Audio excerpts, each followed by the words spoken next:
جانور میں خواہش اور فرشتے میں عقل ہوتی ہے، مگر انسان میں دونوں ہوتی ہیں۔ اگر وہ عقل دبا لے تو وہ جانور، اگر خواہش کو دبا لے تو فرشتہ۔ ضد، ہٹ درمی، جھوٹ اور مار پیٹ سے نہ گھر آباد ہوئے ہیں اور نہ ہو سکتے ہیں۔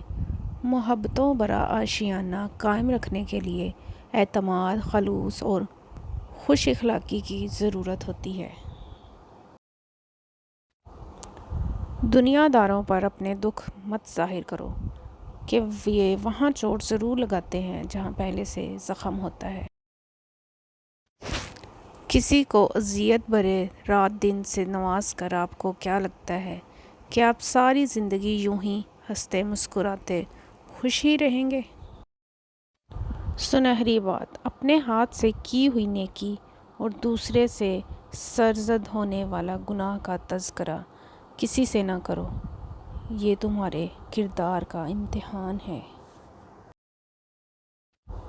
کلام الہی پر عمل کرو، اس کے حرفوں کی سیاہی میں وہ سفیدی چھپی ہے جو تمہارے گناہوں کو دور کر کے تمہارے دل کو نور و ایمان سے روشن کر دیتی ہے۔